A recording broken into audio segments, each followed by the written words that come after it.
That's not right. settle for less, and not settling for less is this championship Kufra pickup by Aura. Ooh, This is Curry,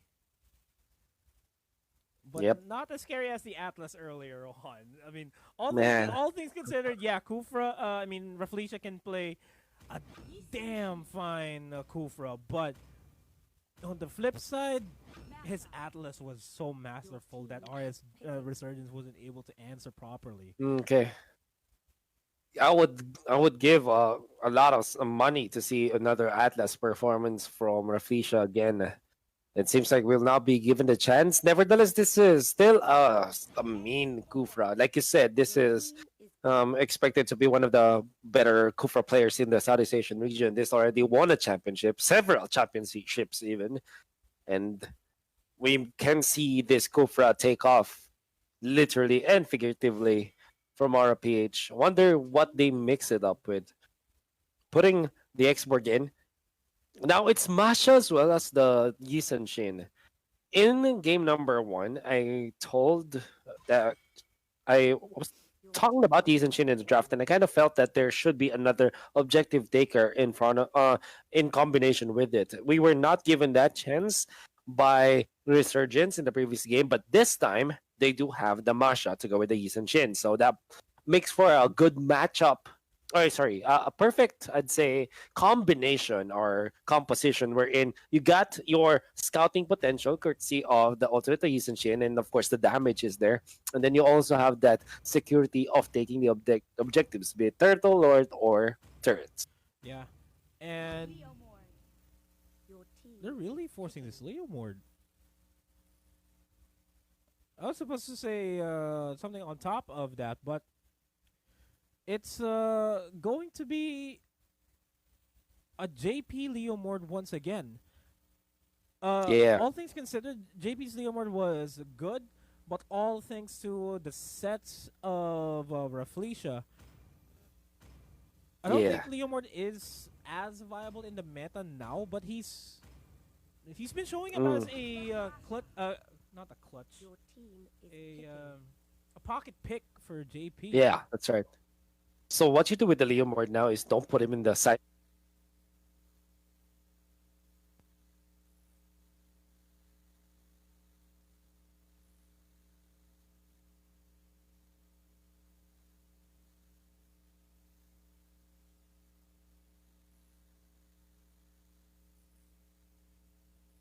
lanes ever.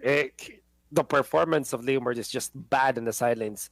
Because I think that we had this primal understanding that Leomord should be a fighter in the off lane, but that was long gone.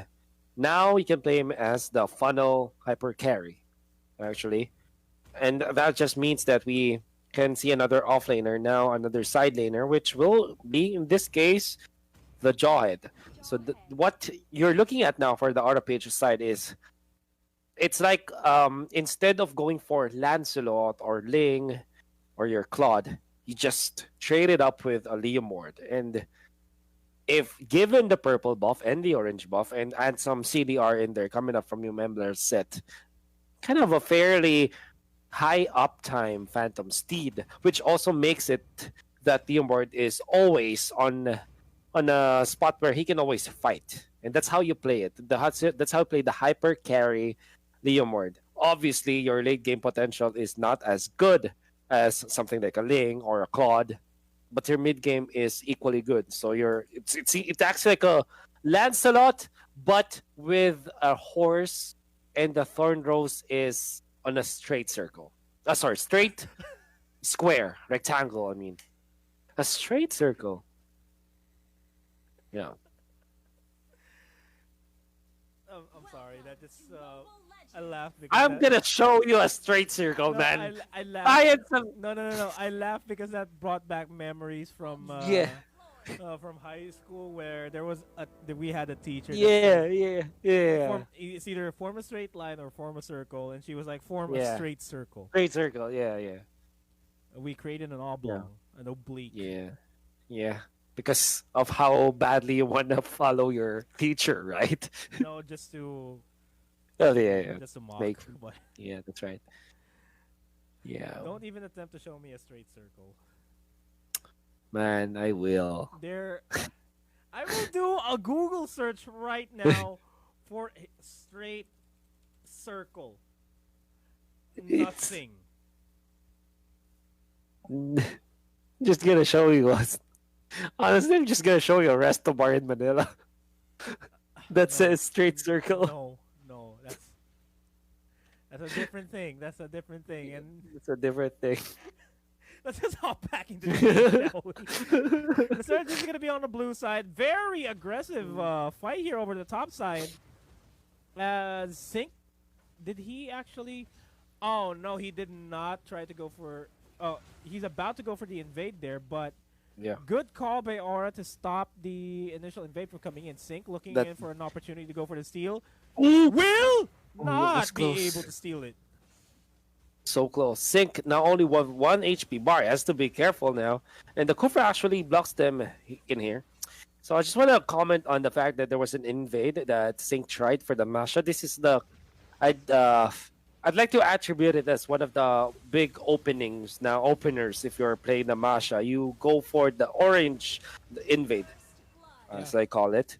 But knowing that the Aura PH back when they were called Sun Sparks, they were the gods of invasion, as I like to call them in the Philippines, and I guess that if you're the god of invasion, you cannot be invaded so easily. Nice jump coming out from Lumia Savillon, but in comes the Revitalize. The turnaround coming out from Resurgence. And they are going for the kill on the X-Borg. X-Borg is going to be taken out with the ultimate of Yisun Shin. The slow is still there even after he flickered out. That's why he was still taken out by the Yisun Shin. Yeah, you've gotta attribute that to the. I think we finally figured out the combination for Yi Sun Shin here. In order for his ultimate, his Mountain Breaker to be effective, that was a very effective kill onto Sync and KZP. Nice revenge by Lumiere Sivamillion. What a AKA jump! Raflesia. What a jump, man! That was amazing.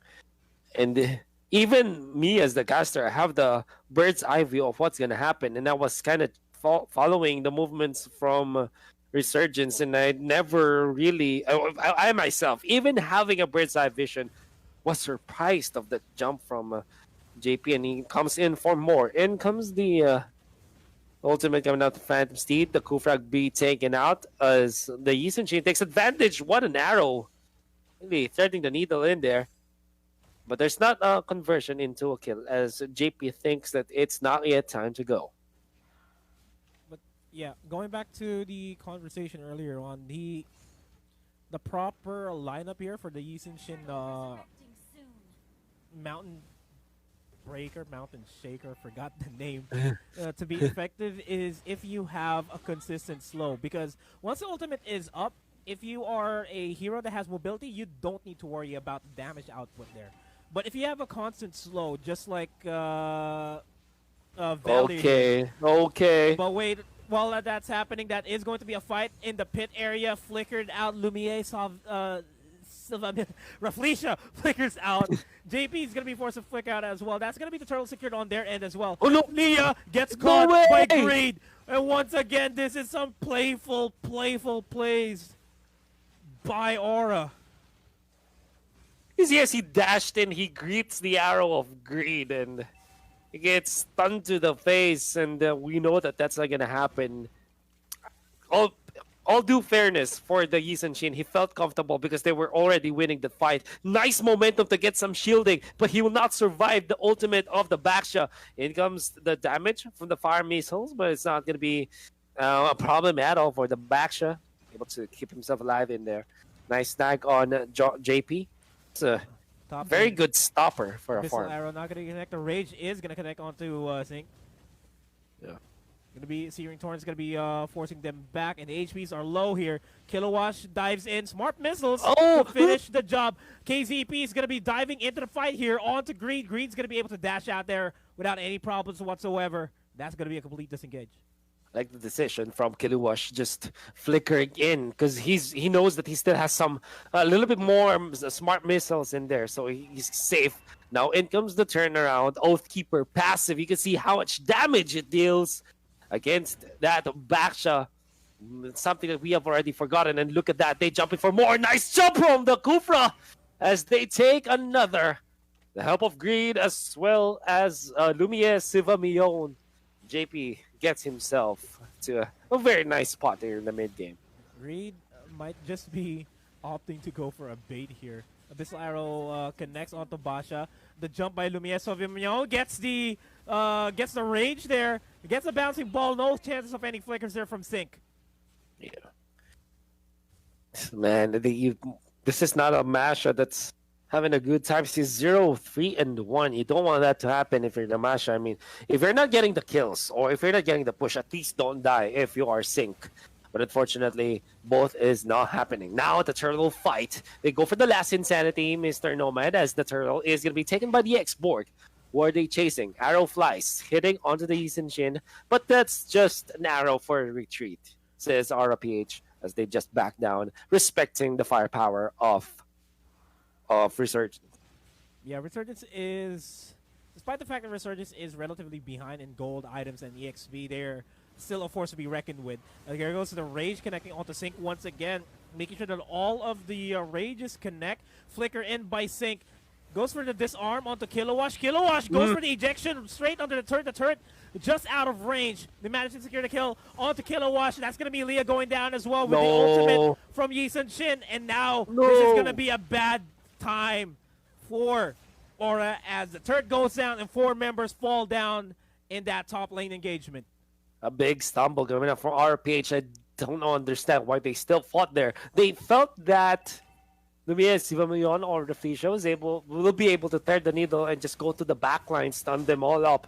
They were greeted by the Basha on the bush, but what was that? The Masha taken out. Because of that, in comes the maximum. Oh, sorry, it's the max. It's the unstoppable force. And they take out Yisun Shin. A nice peel coming out from Aura PH. They have found the better target. It's not the Valier, it's not the Basha. It's definitely the Yisun Shin and Masha. Immediately retaliating after those, after that initial 4 kills. I am losing my words in this fight. Sana managed to take down the turret, but Deals got dealt a lot of damage there by Raflesia. You don't see that every day. Sync down to his last HP bar after that bit of a scuffle there against Greed. Abyssal Arrow not going to be finding its mark. A little bit of a breather, but it's not going to be enough. Want to give more. They stun of Sana this time, and they also have the ejector, and there's not a chance for Sana to lifesteal his way out of that pickle. And now Aura PH will prioritize getting the turtle. KZP, the Baksha, or the rolling stuns of the Hufra. Short range jump from Graflesia. It's quite peculiar, but the bouncing ball fends off any further vision from Resurgence, and that's RPH getting that turtle. Onto the left side, that's space created indeed from Kiluwash. See, he's able to doing things. Oh, Agreed with the arrow. Managed to survive that last minute. Flicker in by Sana. I don't think that is a wise choice. You are 2 minutes out of a flicker. That is your only survivability option there as a Thams. Well, let's have the Carter inside.